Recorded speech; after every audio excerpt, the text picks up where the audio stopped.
If you want to book a farmhouse for 31 nights and enjoy it with friends, then download this Dosi app and book immediately.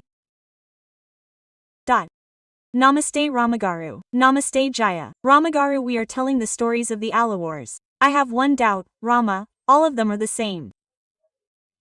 How can they be different people? If we look at so many idols in temples, they look so round and put on the same stick? It is possible that Rama, if he was short, could have been like that. But did they all follow the same method? What is the method of victory? Wearing 12 swastikas is the same. Yes, that swastika should be worn everywhere on the shoulders.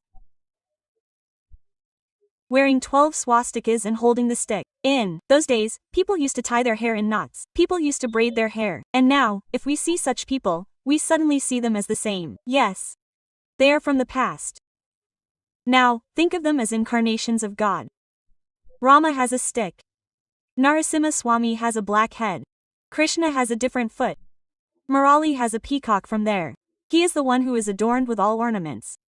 The sitting Vishnu idol is different from the standing Vishnu idol. The Venkateswara Swami Padayana is different. Now, the faces, expressions, and forms are the same, but the forms are different, so we see them differently. Now, these people are all devotees, they are in the Namaskara Mudra. Yes, everyone wears 12 pointed stars, everyone has a crown on their head, their hair is tied, and then there is a possibility that the headgear looks the same, so they are not idols, but now it may not be their idols specifically. They have always been in this form since the Dwapara Yuga. They are in this form, they are in this meditation mudra, they wear these 12 pointed stars, they have recited the name of the Lord, they are considered to be one with another, that is, they are considered to be one with another. That is why we see them like that. In the description of Bhagavat Ramanuja, we have very large eyes, which are very long. Bhagavat Ramanuja has very large eyes. This is my story. I will tell you a story. Wide eyes. In it, he says, I will show Swamiji's eyes to Donardas. Yes. My wife has never seen such wonderful eyes anywhere. She has very great eyes. Bhagavat Ramanuja raised his eyes and looked at them. Ramanuja raised his eyes and looked at them. Donardas was mesmerized by those eyes. Donardas had such wonderful eyes, even more amazing than this. Bhagavan showed him the pair of eyes.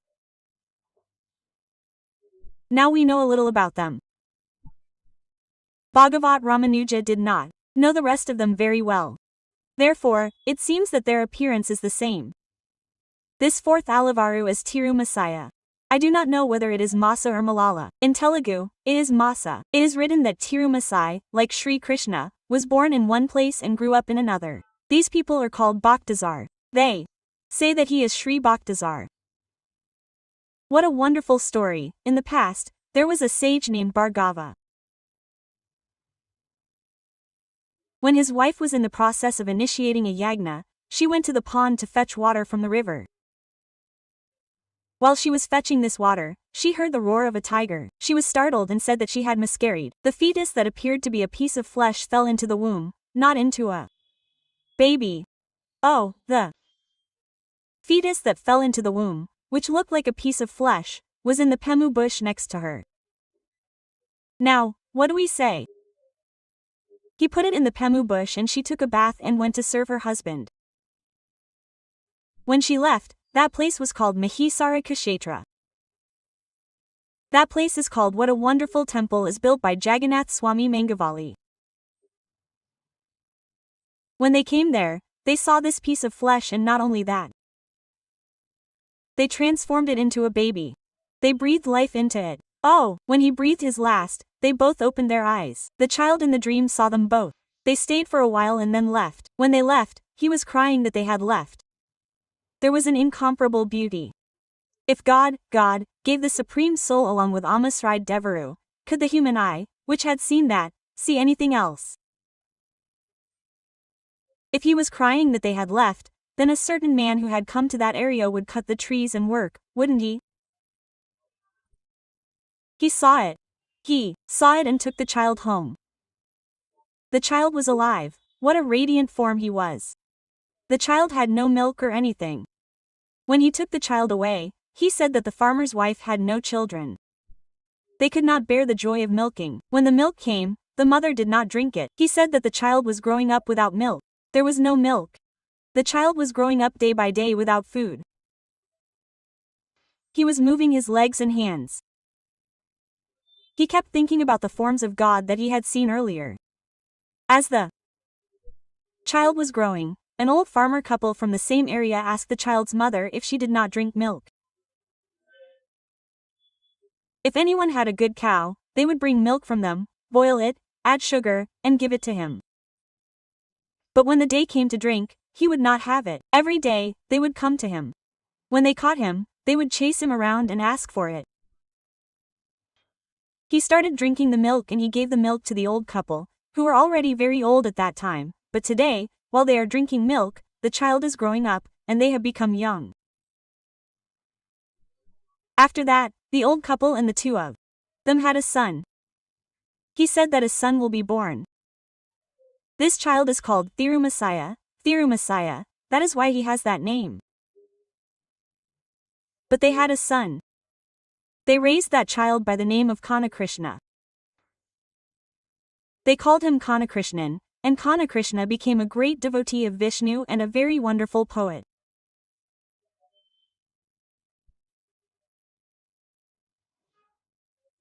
He was always in meditation, but once he was seen by the Payalas. As we have told you in the previous story, the Payalas, that is, in the early days, he was seen by the Payalas.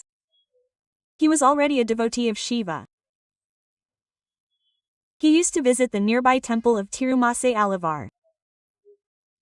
But how did he appear? There is a story that the Payalas were turning a tree over, burying it, and pouring water on it. They dug up the tree, buried it with its roots up and its head down, so that the roots were on top. A man was pouring water from a broken jug into a river. He asked him, "What are you doing? Isn't this a crazy thing? You should pour water from the top. You are pouring it on your head. If you pour water from the top, how will it receive it? All the water will go away. This is not the beginning. This is not the beginning." Quote. Sarakala Payala said, "You are doing the same thing. You don't know who is the Supreme Being. Who started this? Who is the reason for this creation? Who is the reason for this? You should meditate on him. You are praying to another god, leaving him behind." Quote. Then Payala taught the philosophy of Narayana. It was Payala who taught the devotees of Tirumasayala. He was with the Madera family. He was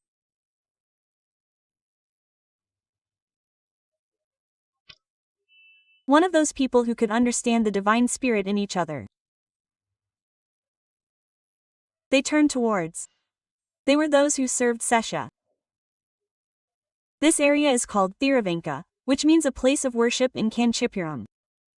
There are many temples and divine lands in Kanchipuram. It is called Thiravanka in bold. It is called Thiravanka.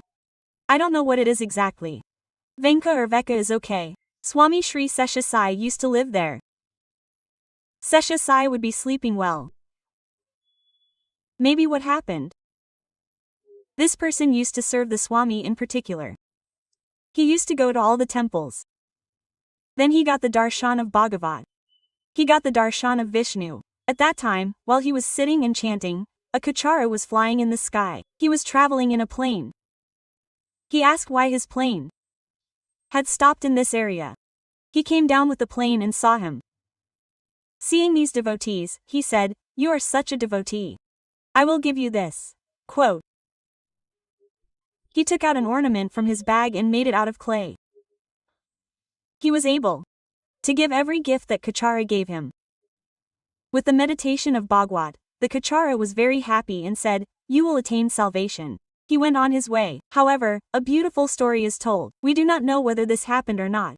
However, once, while he was doing penance and chanting, Shiva and Parvati were flying in the sky. He said that the shadow of Shiva and Parvati as they were passing by fell on him, so he stepped aside. Goddess Parvati thought, "Why is he looking at us? He is being mean," meaning, he is a devotee of Vishnu. He doesn't even want our shadow. Oh, that's why he is wrong.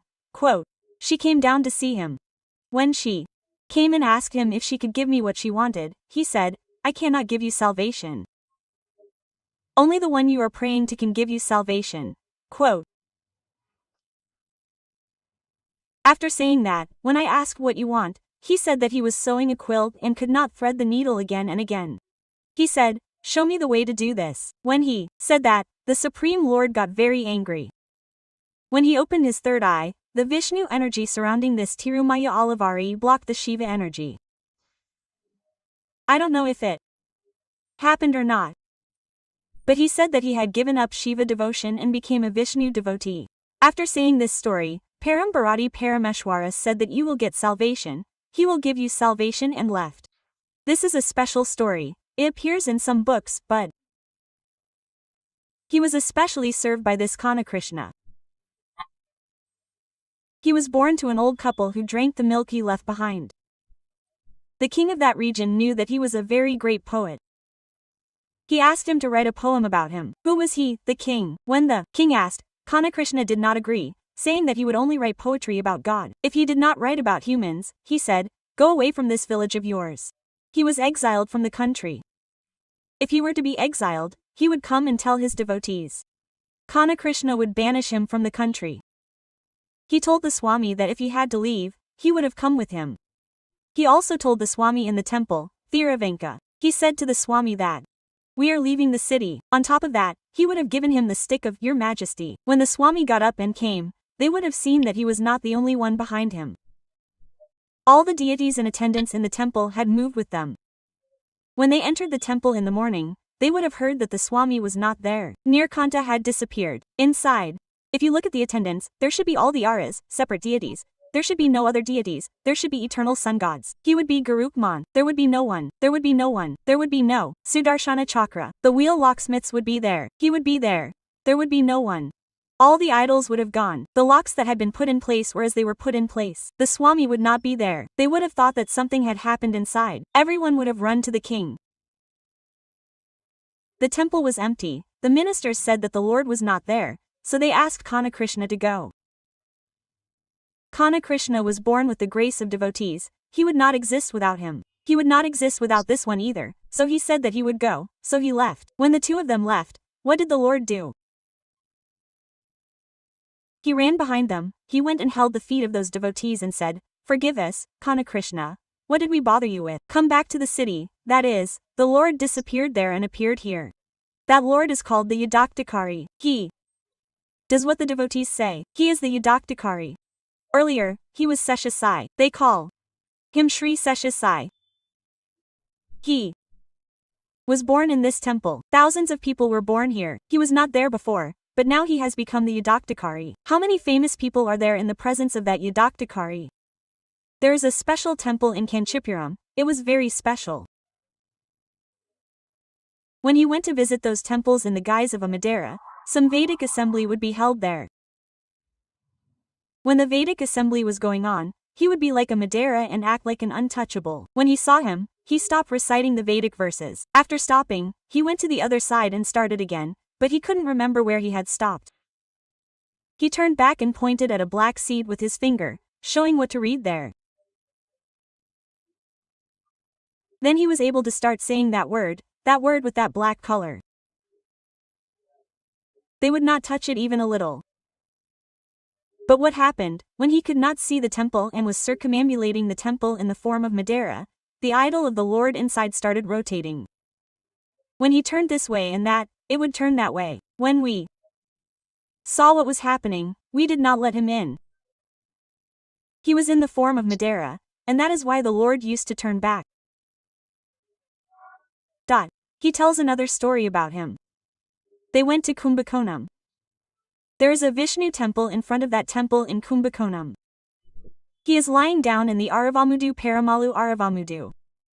The Lord is seen lying down. When he went, he did not smile at him. He said that he did not greet these devotees. He said this, "Pasuram. What are you tired of?